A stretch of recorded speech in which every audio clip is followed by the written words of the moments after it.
Bienvenue à tous à ce webinaire dédié à la protection des environnements de travail collaboratifs dans le cloud, dédié à la protection du coup de Microsoft 365 et de Google Workspace.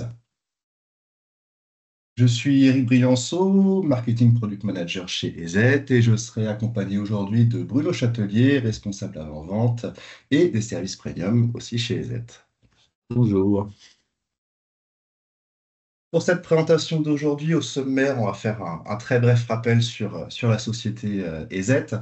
Et puis ensuite, on va du coup se focaliser sur les protections et solutions de sécurité proposées par EZ pour la protection des environnements de travail collaboratifs dans le cloud. Et puis, nous aurons Bruno qui prendra la main ensuite pour une démonstration de produit. Et nous finirons ensuite par répondre à toutes vos questions sur ce webinaire. On est parti pour une petite heure, 45 minutes, je pense. Sans plus attendre, un rapide rappel sur la société EZ, premier éditeur de cybersécurité européen. Oui. Donc à propos d'EZ, EZ est présent sur le marché de la cybersécurité depuis plus de 30 ans maintenant, avec toujours ses fondateurs à la tête de l'entreprise. Ce sont ces mêmes fondateurs qui ont créé il y a un peu plus de 35 ans Note 32, pour ceux qui connaissent, donc notre logiciel historique de cybersécurité. Le fait que ces fondateurs soient toujours à la tête de l'entreprise fait d'EZ une entreprise privée, sans dette, sans fonds d'investissement, ce qui permet de driver notre activité autour de la cybersécurité sans avoir de contraintes externes, de demandes plus lucratives. On peut se concentrer uniquement sur la technologie et sur la protection de nos utilisateurs à travers notamment énormément de R&D. En quelques chiffres, EZ, donc premier éditeur européen de cybersécurité, plus d'1 milliard d'appareils protégés à travers le monde, plus de 100 millions d'utilisateurs protégés, 400 000 entreprises clientes, plus de 4 000 très grandes entreprises et grands comptes à travers le monde, et 12 centres de R&D répartis à travers le monde que l'on voit ici. Cette répartition, cette globalité, cette présence internationale, très importante pour nous, ça nous permet d'avoir des chercheurs en cybersécurité répartis à travers le globe qui peuvent travailler 24 heures sur 24, hein, suivant les différents fuseaux horaires. Et cette présence internationale nous permet aussi d'avoir une télémétrie à l'échelle mondiale qui nous permet de comprendre, d'analyser et d'adapter nos solutions de sécurité face aux menaces qui sont, comme vous le savez, en constante évolution. Voilà, cette télémétrie est très importante pour EZ, le fait d'être présent à l'international. EZ, c'est aussi du coup de multiples récompenses, deux types de récompenses. Tout d'abord, les laboratoires de tests indépendants, tels qu'AV Comparative ou AV Test, qui vont du coup qui vont comparer nos produits de sécurité, nos solutions de sécurité avec nos concurrents pour y injecter notamment des bundles de menaces, voir si toutes les menaces sont bloquées. EZ tire toujours son chapeau du jeu en apparaissant en tant que top performer à chaque fois sur ces tests. Et puis on a aussi d'autres récompenses liées notamment à nos utilisateurs tels que le G2, tels que le Gartner, qui démontrent la confiance que nous accordent nos utilisateurs, vous. Donc nous vous remercions là-dessus en plaçant du coup EZ leader de la cybersécurité vis-à-vis de ses utilisateurs. Nos utilisateurs, justement, on a quelques témoignages. Je vais m'attarder sur deux en particulier qui nous tiennent à cœur. La Gendarmerie nationale, aujourd'hui, qui nous fait confiance pour protéger son système d'information. Nous avons déployé les protections EZ sur plus de 100 000 endpoints à travers la France, dont une majeure partie, 90% sous Linux. Et puis aussi un deuxième client, un deuxième acteur français qui nous tient à cœur, qui est la Brigade des sapeurs-pompiers de Paris, qui nous a fait confiance du coup pour protéger son système d'information, notamment avec le déploiement de DZ Inspect, notre solution de DR, XDR. En fait, qui nous accordent leur confiance, c'est très important parce qu'il faut savoir que les pompiers aujourd'hui, tout repose sur leur système informatique, comme toutes les entreprises aujourd'hui ou presque, et une attaque, une paralysie de leur système informatique, c'est potentiellement des pompiers qui ne peuvent pas intervenir dans des situations où des vies sont en danger. Donc voilà, le fait que la brigade des sapeurs-pompiers de Paris nous fasse confiance pour protéger un système d'information, c'est quelque chose dont nous sommes très fiers. EZ, c'est un écosystème complet avec tout d'abord la protection des actifs, hein, avec la protection des endpoints, des serveurs, des environnements de travail collaboratif dans le cloud que nous verrons aujourd'hui, de la messagerie, le tout aussi surplombé d'une technologie de sandboxing cloud que nous aurons aussi l'occasion de voir aujourd'hui. D'autres modules plus standalone, complémentaires, comme le chiffrement des disques, du patch management, de la MFA, de l'authentification multifacteur. Nous avons aussi plusieurs services permettant à nos clients d'utiliser leur solution de sécurité à leur paroxysme, et aussi des services de délégation, de gestion de la cybersécurité à travers notamment du MDR. La télémétrie aussi que nous avons évoquée avant à l'échelle mondiale, qui nous permet aujourd'hui de fournir des flux de threat intelligence, vraiment pour aider les entreprises à comprendre et à mieux appréhender les menaces dans leur secteur d'activité. Nous avons aussi EZ Inspect, notre composant EDR XDR, le tout centralisé à travers la plateforme EZ Protect, qui elle-même peut être intégrée à travers différents plugins, différentes API, dans des solutions de centralisation de cybersécurité telles que les MMM, les CIEM, SOAR. Aujourd'hui, du coup, nous allons nous concentrer sur la protection des environnements cloud, Microsoft Office 365 et Google Workspace. Nous allons aussi rapidement évoquer la sécurité de la messagerie et SharePoint, et aussi évoquer le sandboxing cloud, qui est une technologie de protection à part entière à cette sécurité. Sans plus attendre, EZ Cloud Office Security, avec d'abord quelques informations, notamment pourquoi sécuriser ou mieux sécuriser ces outils de collaboration. Les entreprises ont dû faire face à une évolution majeure ces dernières années, avec l'arrivée des environnements hybrides qui sont imposés comme une norme suite notamment à la crise Covid-19, hein, qui a transformé radicalement notre façon à tous de travailler avec l'émergence du télétravail, le fait d'avoir accès aujourd'hui à notre entreprise, aux fichiers d'entreprise où que nous sommes. Et donc, cet élargissement du système d'information, en passant par ce principe hybride, c'est aussi élargir sa surface d'attaque, et il est donc nécessaire de protéger cette dernière pour garantir la sécurité de son entreprise. Protéger du coup ces outils de collaboration, c'est garantir que les communications des collaborateurs se font sans infection dans l'entreprise. Ça permet de minimiser aussi les effets des messages non sollicités, tels que le spam sur la productivité quotidienne. Et ça empêche les emails externes portant des menaces de pénétrer le système d'information. Alors, ça fait quelques années maintenant avec Bruno que nous présentons ce produit, et on a toujours cette question de oui, mais Microsoft, Google ont déjà des couches de sécurité installées sur ces environnements. Il n'est pas nécessaire de les protéger. Nous avons des données en chiffres qui prouvent le contraire avec ces données que vous voyez ici, qui ont été récoltées entre janvier 2024 et fin octobre 2024, donc sur 10 mois. Et on voit que EZ Cloud Office Security a bloqué plus de 920 000 menaces via la messagerie, plus de 800 000 emails de phishing, 75 millions de spam, et puis 110 000 menaces hors messagerie, donc des menaces plus liées aux fichiers provenant notamment de OneDrive, de SharePoint, de Teams ou de Google Drive. Ces détections, elles se sont faites, bien entendu, après la première couche de sécurité native à l'environnement cloud Microsoft ou Google, qui, eux, avaient considéré ces menaces comme étant sûres. Et donc, c'est EZ en deuxième analyse qui a pu prouver, démontrer et bloquer qu'il y avait des menaces supplémentaires. Aujourd'hui, les menaces dans le cloud, elles sont omniprésentes aussi à travers les messageries. On sait que 60% des domaines web malveillants sont associés à des campagnes de spam. On va avoir 38% des fichiers malveillants dans une entreprise qui proviennent de formats utilisés, qui proviennent de formats Microsoft Office. On sait qu'il est possible de cacher, notamment via des macros, des systèmes plus sophistiqués, de l'injection de code malveillant, de l'exécution en back-end, via des fichiers légitimes. Donc, il est nécessaire aussi de pouvoir analyser des fichiers texte, des fichiers de présentation, etc. Et puis aussi, on sait que 95% des violations de données incluent à un moment ou un autre une erreur humaine.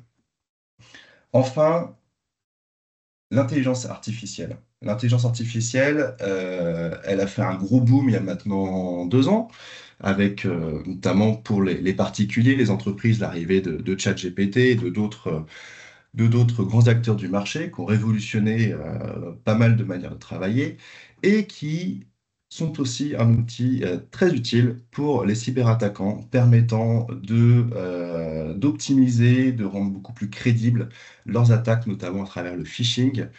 Il y a 5-10 ans de ça, quand on recevait un phishing provenant d'autres pays, on pouvait assez rapidement le détecter. Il y avait des fautes d'orthographe, des tournures qui n'étaient pas fiables.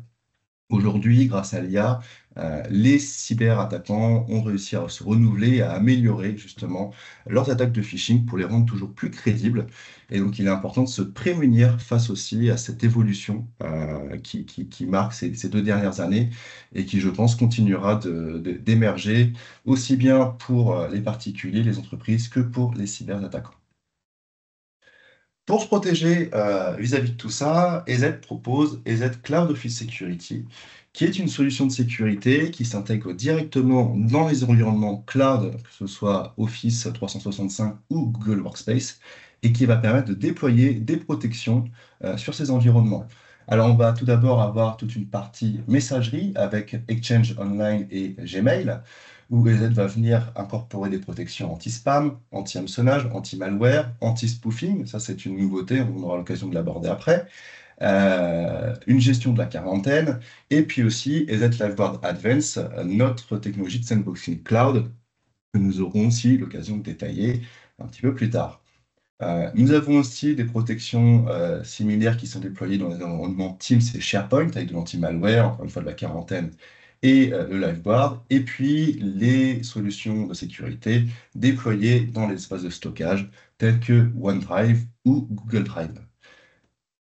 Toutes ces technologies, toutes ces protections, elles se gèrent depuis une console d'administration dans le cloud, qui s'appelle aussi EZ Cloud Office Security, que Bruno nous fera la démonstration en fin de webinaire, permettant de manager, d'avoir une vue globale sur la sécurité de son environnement, et puis aussi bien de paramétrer ces sécurités suivant les politiques notamment de l'entreprise.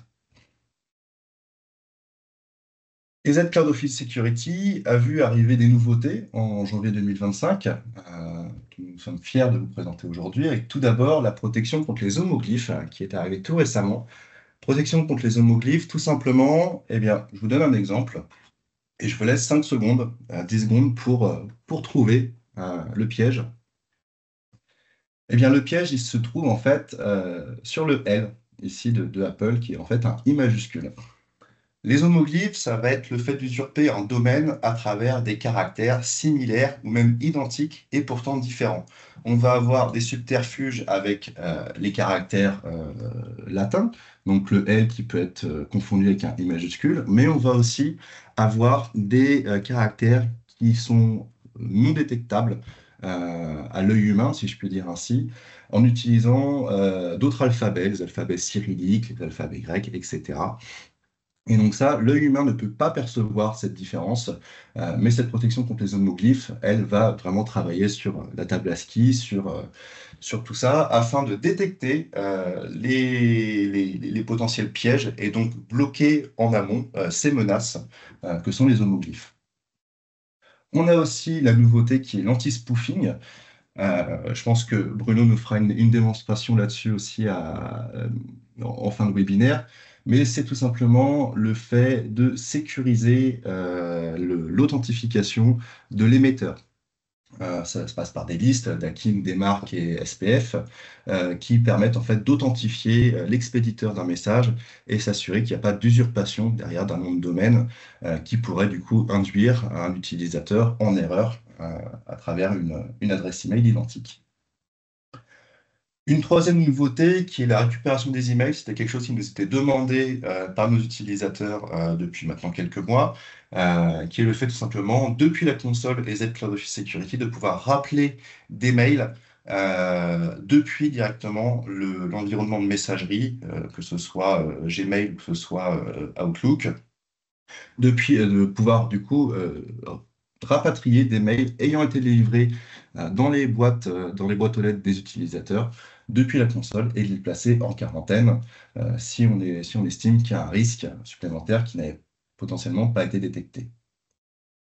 Et enfin, la dernière nouveauté des Z Cloud Office Security en 2025, ce sont les règles liées aux emails qui permettent du coup d'avoir beaucoup plus de granularité dans les politiques liées à la sécurité, où on peut voir qu'il est possible de définir suivant des règles, par exemple du domaine de l'expéditeur, de l'adresse IP, de l'objet du mail, etc., etc., de définir des règles et des actions liées, du coup, des actions qui seront liées aux règles préétablies juste avant pour intervenir sur un message. Par exemple, définir que si un email est potentiellement une newsletter, un spam, un type de mail, rajouter un préfixe à cet objet, la possibilité de supprimer la pièce jointe, supprimer le message, le mettre en quarantaine, etc. Donc voilà, on a voulu gagner en granularité, c'est quelque chose qui nous était demandé aussi par nos utilisateurs, on est très à l'écoute de ça, donc de pouvoir gagner en précision et en filtrage des emails et des actions qui sont à faire dessus. Très rapidement, on ne va pas s'attarder sur ce schéma, mais pour comprendre, EZ Cloud Office Security s'intègre directement dans l'environnement Google Workspace, dans l'environnement Office 365, soit via l'API Google, soit les graphes API de Microsoft.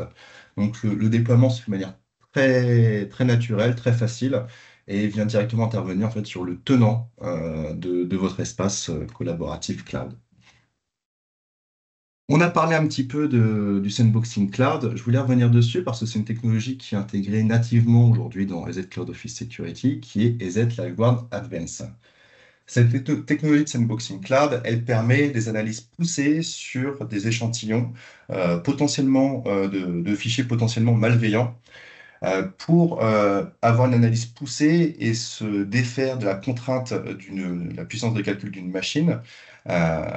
Les technologies EZ au moment où elles vont détecter un fichier ou quelque chose de potentiellement malveillant, elles vont l'envoyer directement dans les serveurs des Z afin d'y faire une analyse poussée, de laisser le fichier s'exécuter dans un environnement confiné et ensuite d'étudier ses résultats et d'en définir un comportement malveillant ou non. Ces analyses, elles se font en moins de 5 minutes, souvent en quelques secondes. C'est très rapide et ça permet de détecter des menaces zéro day, donc des menaces qui n'ont potentiellement jamais été vues auparavant. Tout ça de manière hautement configurable depuis en plus la console EZ Cloud Office Security. Un petit schéma pour illustrer cela, en fait, on a un fichier, on a un doute dessus. Au lieu de l'envoyer directement chez l'utilisateur sur un endpoint, on va d'abord le faire passer dans la moulinette, si je puis dire ainsi, des Z. Et puis, si le fichier est ensuite considéré comme malveillant, il est alors placé en quarantaine pour être analysé ou alors supprimé. Et si le fichier ne présente aucun risque, il est alors délivré à l'utilisateur. Très rapidement aussi, EZ propose des solutions pour protéger les messageries on-premise. On sait qu'on a encore aujourd'hui beaucoup d'utilisateurs qui ne passent pas par Office 365, mais qui ont des serveurs Exchange on-premise. On propose une protection de ces derniers via EZ Mail Security, des protections qui sont directement déployées sur le serveur de messagerie, qui permettent, à l'image d'EZ Cloud Office Security, des protections anti-spam, anti-phishing, mais aussi des protections anti-malware directement pour le serveur hôte de la messagerie. Nous avons le même principe pour SharePoint on-premise. avec une protection de ces serveurs, du coup, de stockage, de partage de fichiers, dans le cas où ils sont installés sur site pour des contraintes liées à l'entreprise. Hein. Souvent, la plupart du temps, c'est lié à ça, avec du coup une analyse des fichiers présents dans cet environnement de stockage, et puis aussi une protection du serveur en lui-même. Pour résumer tout ça, la gamme EZ se définit à travers 5 bundles. Tout d'abord, le bundle EZ Protect Entry qui va se concentrer sur la protection des endpoints. On va ensuite avoir la protection EZ Protect Advance qui va être Entry avec en plus la possibilité d'avoir le sandboxing cloud que je viens de vous présenter, qui va permettre de l'analyse de fichiers directement sur les endpoints, enfin qui vont affecter les endpoints avec une analyse décentralisée dans les serveurs DZ, et aussi le chiffrement complet du disque.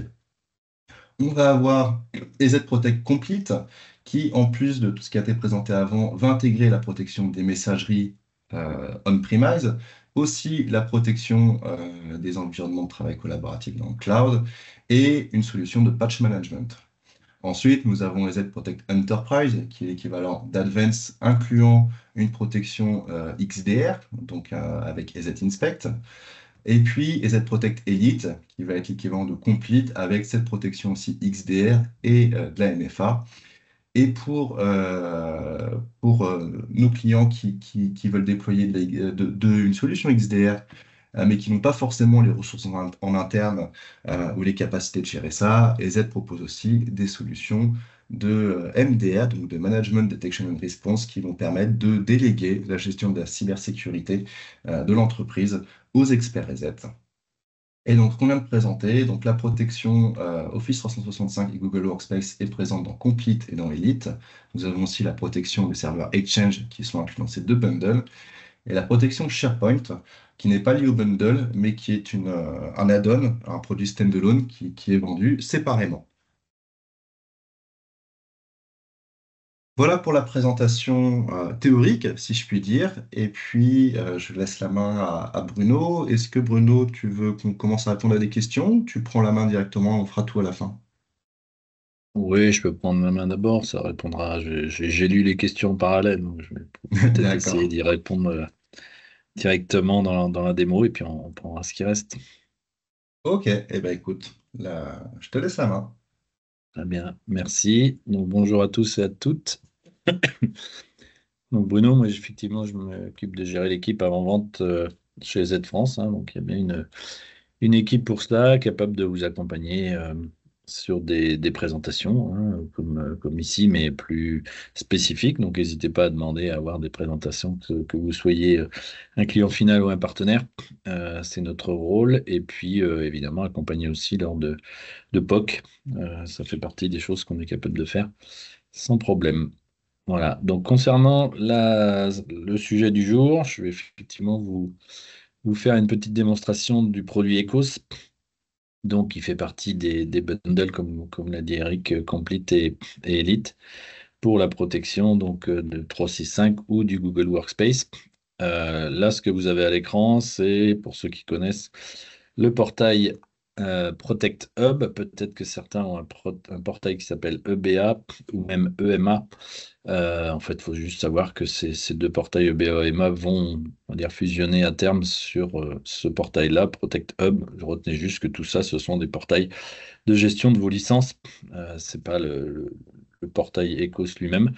Mais par contre, c'est à partir de lui que vous pouvez accéder, donc comme vous le voyez ici, à ma console Ecos, qui forcément est une console cloud, bien entendu, puisque justement, il y avait une question, en tout cas, qui avait l'air de demander si on se pluguait directement chez 365, chez Microsoft ou chez Google. Eh bien oui, effectivement, c'est bien une communication directe entre notre console cloud Ecos et celle de Microsoft, qui est cloud bien évidemment aussi, à travers leurs API. Donc on ne fait pas de redirection, hein, on ne récupère pas vos mails pour aller les analyser dans les laboratoires les aides, c'est bien à travers les API qui nous sont fournis par Google et Microsoft que l'on va analyser et accéder donc à cette console et à vos emails et à vos fichiers. Donc une fois que je clique sur ce lien, donc pour cela il faut évidemment que j'ai une licence à minima compatible, donc Elite comme la mienne ici ou Complete. Et à partir de là, je peux donc créer ma console, enfin lancer ma console cloud Office Security pour évidemment y accéder directement d'ici. C'est vraiment très très simple à mettre en place. C'est vraiment ce qu'il faut retenir en premier, à savoir que donc on vous a dit qu'effectivement il y a bien une protection Microsoft ou Google, mais vous pouvez vous poser la question. Nous, on vous a indiqué qu'effectivement, Eric vous a dit que bah, il y avait quand même des trous dans la raquette à ce niveau-là. Il y a quelque chose de très simple, encore une fois, que vous soyez client final ou partenaire, c'est de tester. On peut vous fournir des versions d'évaluation. Et la mise en place, encore une fois, se fait en 2-3 minutes. La seule chose à faire, une fois que vous avez accédé à votre Cloud Office Security la première fois, et un petit wizard va vous le proposer, c'est de mettre votre tenant. Donc tenant 365 ou tenant Google Workspace. Pour mettre le tenant, rien de plus simple, hein, vous ajoutez ici, donc c'est ce qui va vous accompagner la première fois. Et puis, bah, évidemment, par contre, il y a un responsable du tenant quelque part dans votre entreprise, dans l'entreprise, qui doit valider le fait qu'il autorise EZ à accéder à son tenant à travers les API. Une fois que c'est fait, bah, je dirais que vous avez presque terminé la mise en place de la solution et vous pouvez finalement aller vérifier au bout de quelques minutes ou de quelques heures s'il commence à y avoir des détections. Bien évidemment, il y a quand même des choses supplémentaires potentiellement à voir dans la console, mais la mise en place, finalement, peut se faire directement comme cela. Donc, en l'occurrence, moi là, j'ai donc mon tenant 365 et automatiquement, il va aller directement dans le tenant, hein. Il est capable d'aller lire le contenu des tenants, avoir les sous-groupes que vous pouvez avoir, les différents emails qu'il peut y avoir. Et puis, pareil, pour la protection, puisqu'on va parler de protection de SharePoint et de Teams, eh bien, il est capable aussi directement dans votre tenant de retrouver vos groupes Teams, vos groupes SharePoint et évidemment de les protéger immédiatement.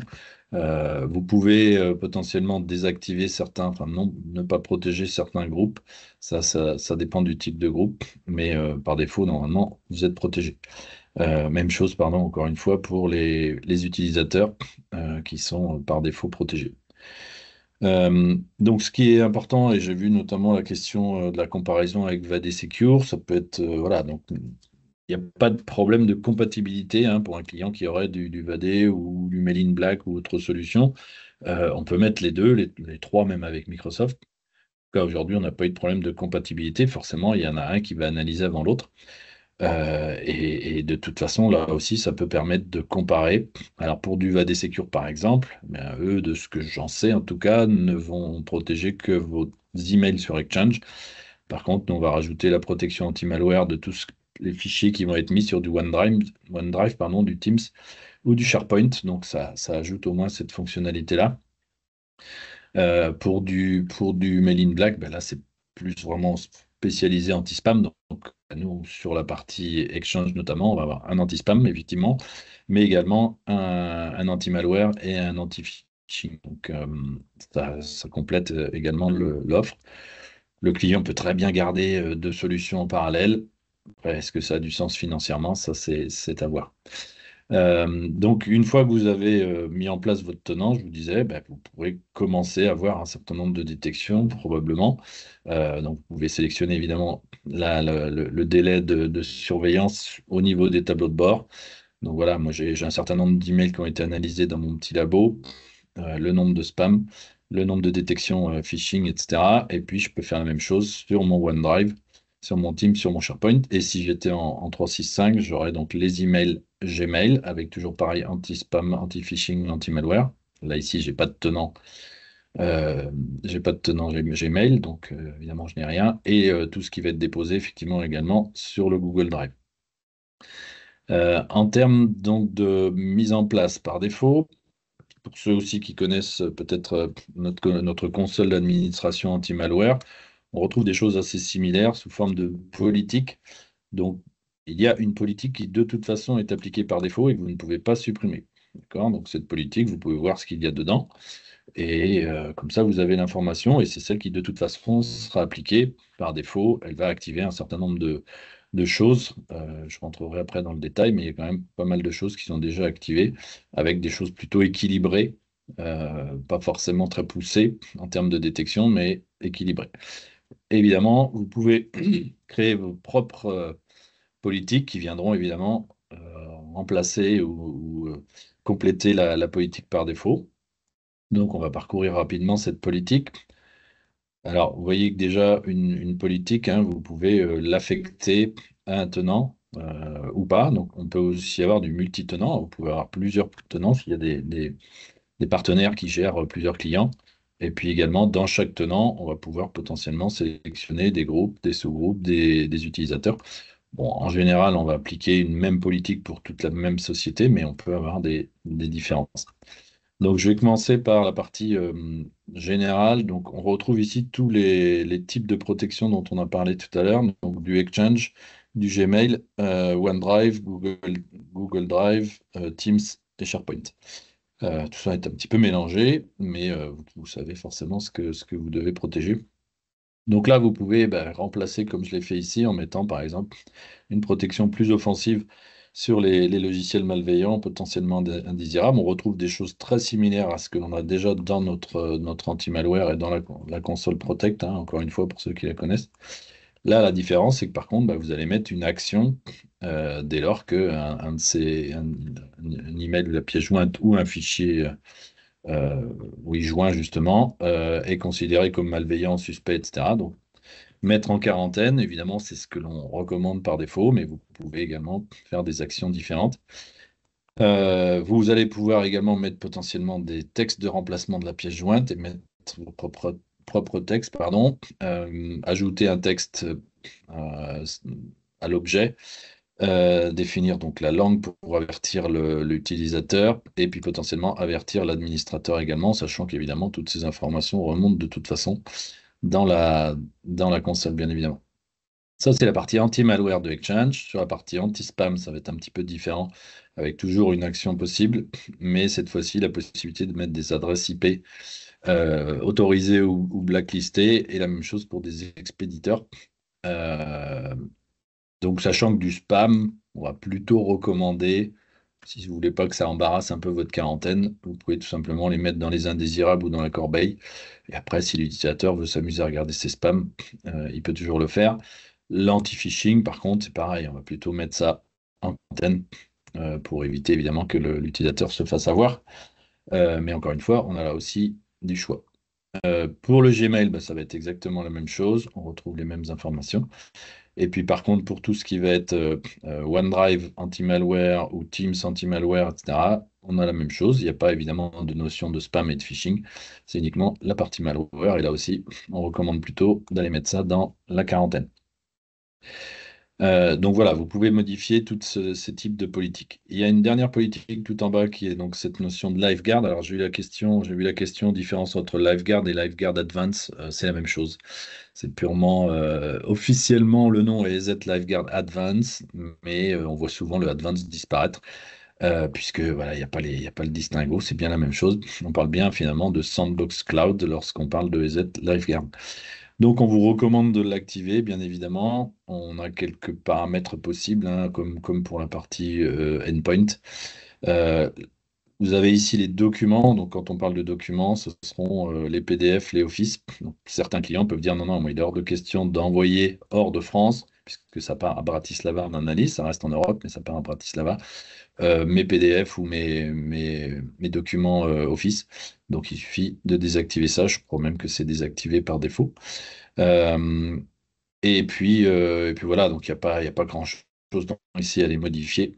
Tout simplement, vous assurez qu'effectivement, la sandbox est bien activée, sauf si le client, justement, a une obligation qui l'empêche d'envoyer des documents à l'extérieur de la France ou de sa société, bien évidemment.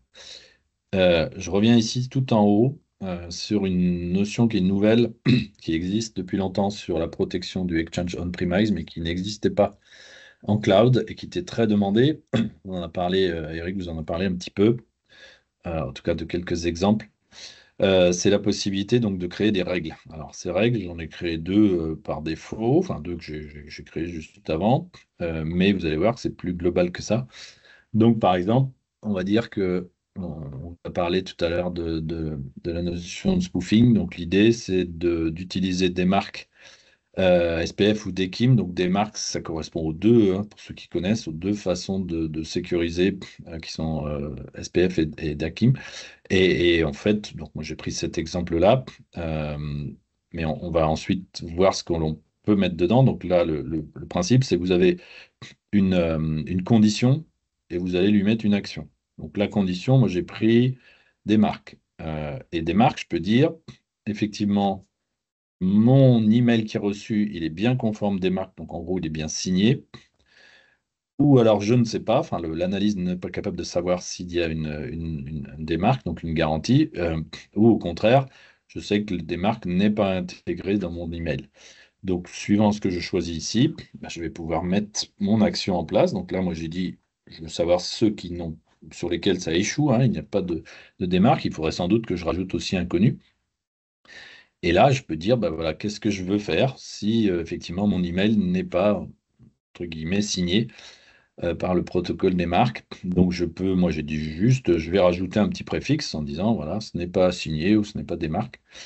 Mais on peut très bien aussi directement supprimer le message, supprimer la pièce jointe ou rajouter des règles derrière d'évaluation ou mettre carrément le fichier en quarantaine ou alors ignorer l'analyse. Alors, ce qui n'est pas forcément une très bonne idée, mais voilà, on peut faire plusieurs types d'actions.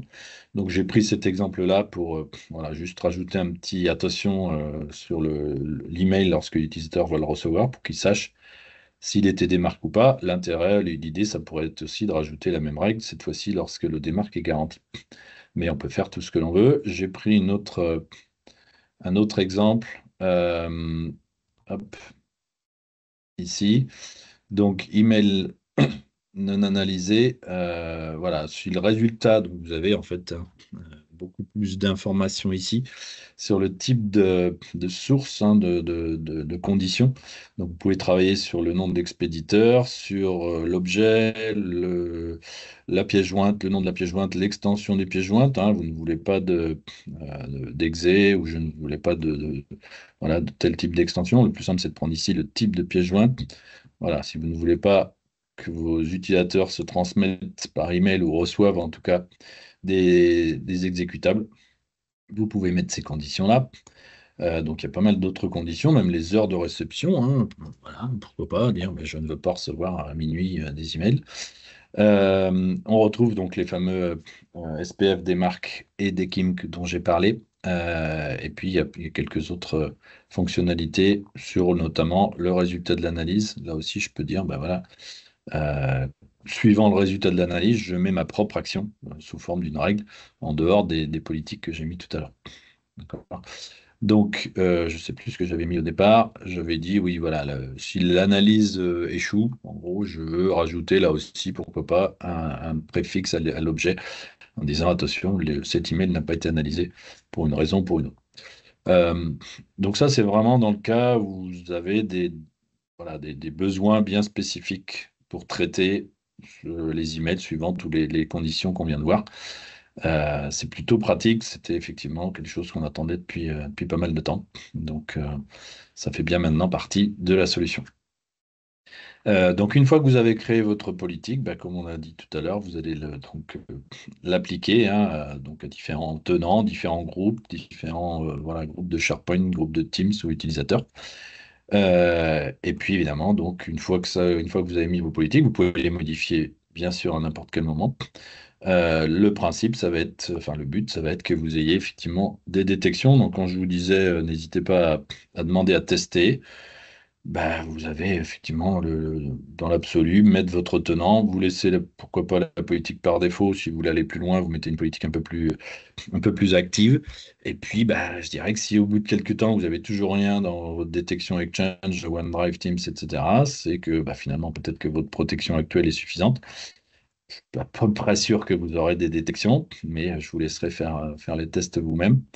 Et donc, on va retrouver ici bah, les différentes détections avec l'action qui a été définie, hein, que vous aviez définie vous, suivant effectivement la détection qui a été trouvée. On va retrouver aussi carrément ici, dans la partie journaux d'analyse, tout ce qui est analysé, avec ce qui revient non affecté et ce qui l'est. Donc de toute façon, vous avez une visibilité sur tout ce qui est testé et analysé par EZ. Et puis ici, vous allez avoir la quarantaine. Donc tous les fichiers qui ont été mis en quarantaine se retrouvent ici. Euh, L'administrateur peut potentiellement libérer des fichiers qui étaient mis en quarantaine. Sinon, il peut les télécharger pour les analyser ou les soumettre à EZ.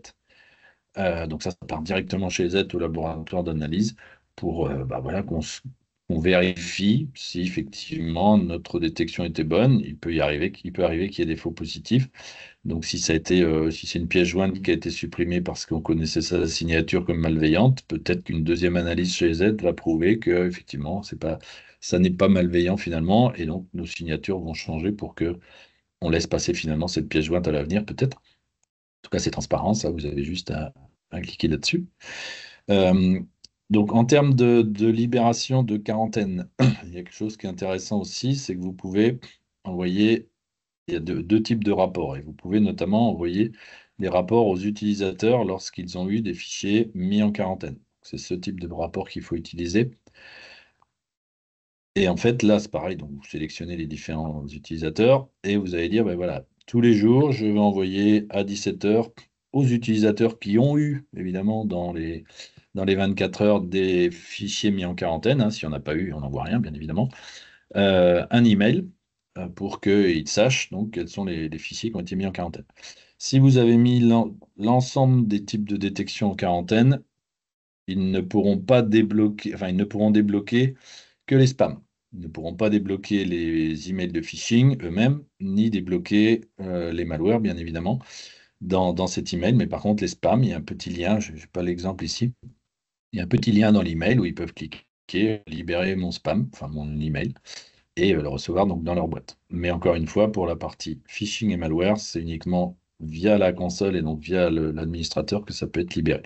En tout cas, ça donne quand même une idée à l'utilisateur de, voilà, de tous les fichiers qui ont été, tous les emails, pardon, qu'on peut être bloqués, email ou fichiers sur les tenants.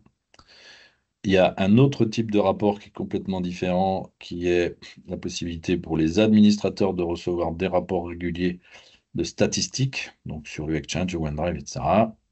Toujours pareil, on va récupérer le tenant. Hop, je vais juste mettre un truc ici. Vous mettez le tenant que vous voulez ou les tenants que vous voulez sélectionner. Euh, hop. Et puis, vous pouvez définir quel type de rapport en PDF ou en CSV et tous les combien est-ce que vous voulez recevoir ce genre de rapport, mais c'est bien un rapport d'admin, contrairement à l'autre.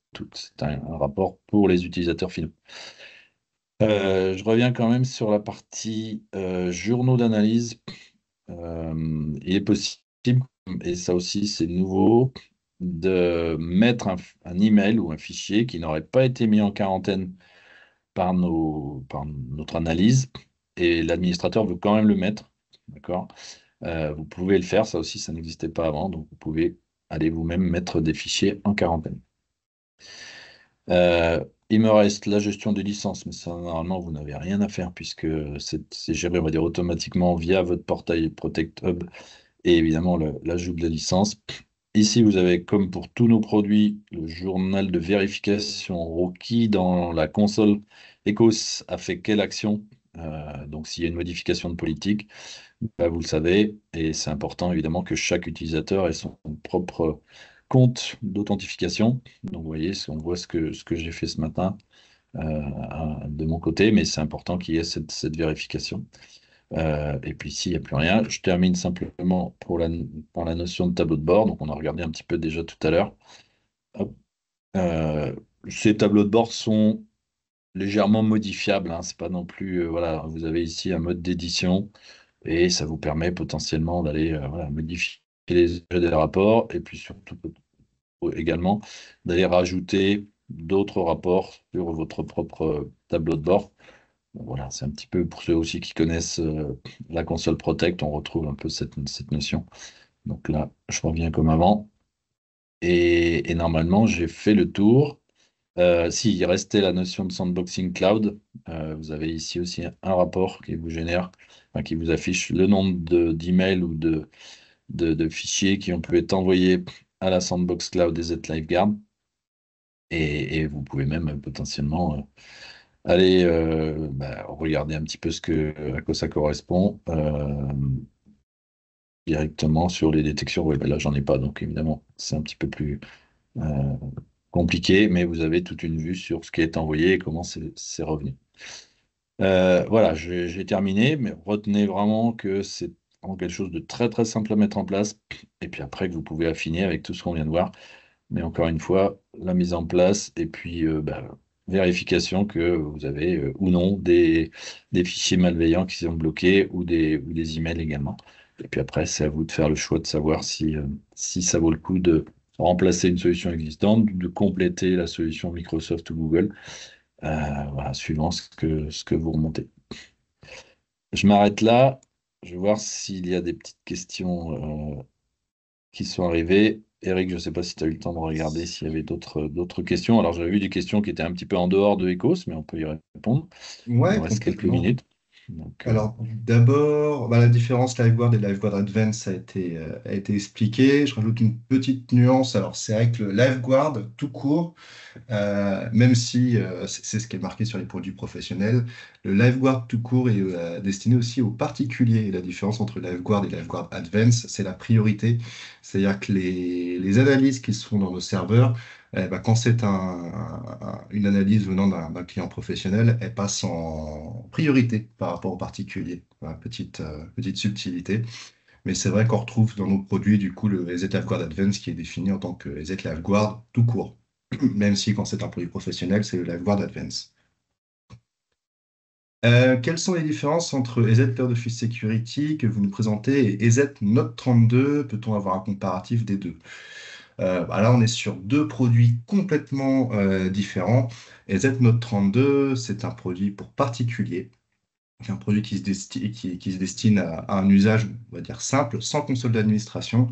Et Z-Note 32 est une protection antivirale relativement basique qui se déploie sur les endpoints Windows et macOS et qui est à destination du coup des particuliers. Et Z Cloud Office Security, on n'est plus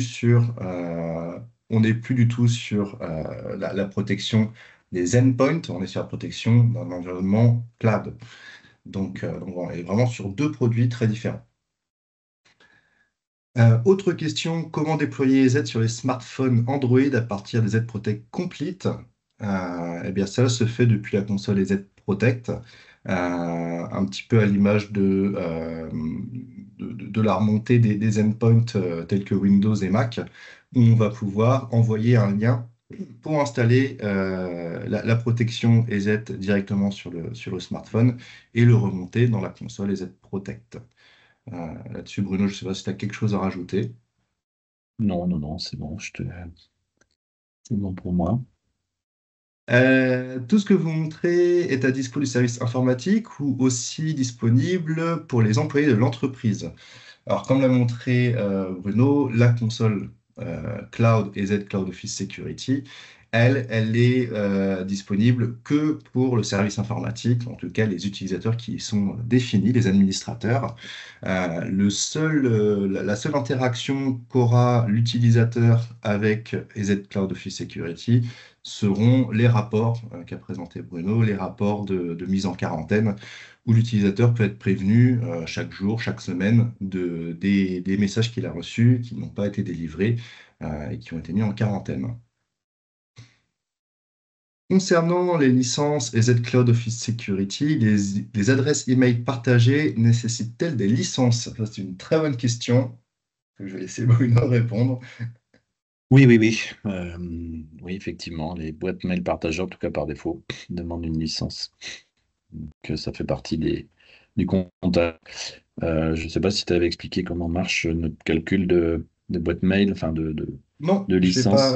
je l'ai pas explicité, je te laisse le faire. Oui, oui, c'est qu'en fait le principe, en tout cas par défaut, c'est que voilà, si vous avez par exemple un complete qui vous permet de protéger, je dis n'importe quoi, 100 postes et 100 serveurs, ben, vous bénéficiez de 120, la protection de 120 boîtes mail, donc y compris les partagées. C'est un peu le principe, hein, on rajoute 20%, justement pour couvrir ce type de boîte. Évidemment, vous pouvez aussi ne pas avoir de protection EZ sur vos postes et quand même demander la protection par mail, mais dans ce cas-là, le calcul est fait directement sur le nombre de vos boîtes. Donc, boîte utilisateur plus boîte partagée. Pour une architecture hybride, est-ce que c'est le même principe? Alors Oui. là, ouais, Enfin, c'est le même principe, non? Enfin, oui, non, mais en tout cas, on couvre ce type d'environnement. J'étais justement en train d'essayer de trouver, enfin, voir des petites documentations. En fait, ça se passe dans ces cas-là avec notre produit Mail Security, donc qui est on-premise, puisque si vous êtes en hybride, vous avez du on-premise forcément.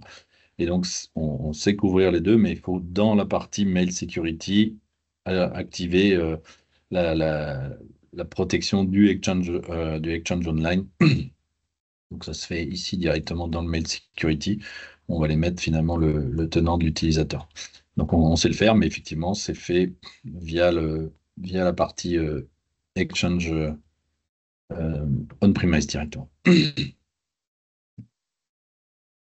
écoutez, je pense qu'on a fait le tour des questions. Je mets dans le chat l'adresse email à contacter pour avoir plus d'informations justement sur les solutions EZ en règle générale.